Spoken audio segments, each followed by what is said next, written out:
I am the Philosophical Bachelor, and today I want to talk about counterfactual conditionals, regrets, the future, and decision making. One might think that philosophy dwells on what is not relevant to life, especially in areas as abstruse as logic, which can seem so abstract and divorced from reality. Arthur Schopenhauer acknowledges this when he writes, "To seek to make practical use of logic would mean to seek to derive with unspeakable trouble from universal rules what is immediately known to us with the greatest certainty in the particular case. It is just as if a man were to consult mechanics with regard to his movements." Lest you misunderstand, Schopenhauer does think logic is of great theoretical importance. It just isn't practically useful. Nonetheless, I want to talk about an application of the concept of counterfactual conditionals to real life to illuminate what might not really be so obvious. To begin, what is a conditional? It is a type of logical proposition which takes the form, if X, then Y. The first part, X, is known as the antecedent, and the later part, Y, is known as the consequent.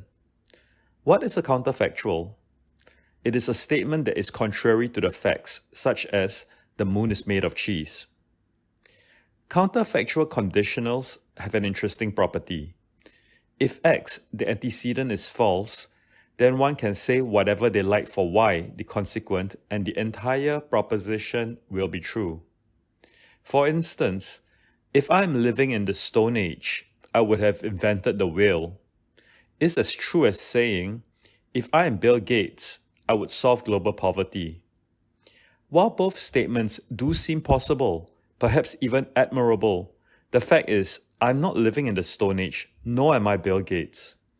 Hence, the latter part of the statement, the consequent, could have been anything, and the statement would still be logically correct. For example, if I am Bill Gates, horses will be able to fly, is a logically correct statement. Try it.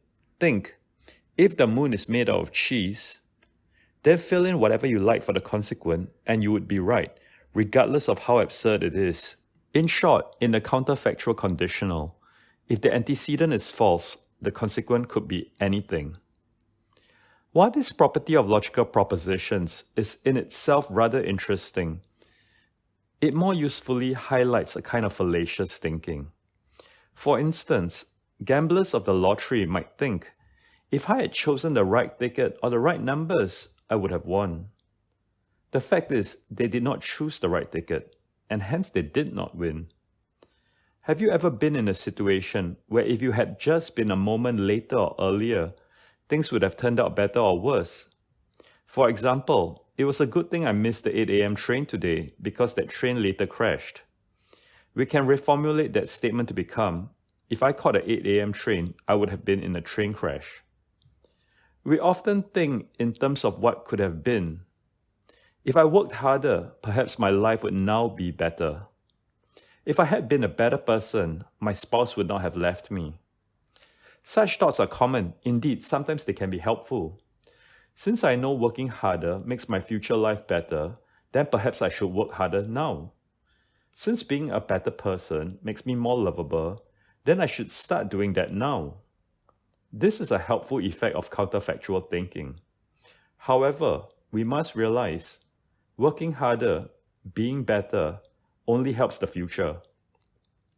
The present time is the best time to start. That may be true, but it does not change the past. The plausibility of the counterfactual can be misleading. It makes us think of what could have been, but the fact is, what could have been was not what actually happened. What happened had happened. All the other possibilities for that specific time are now irrelevant.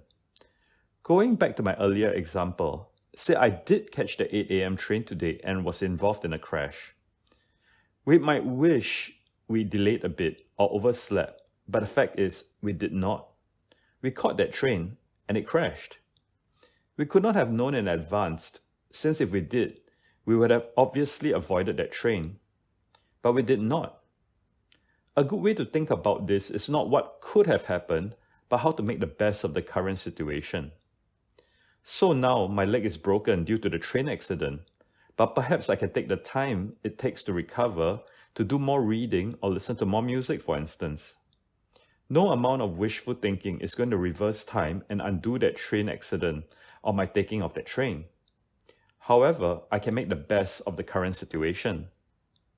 As they say, hindsight is 20/20. In retrospect, we might think we would have made a different decision.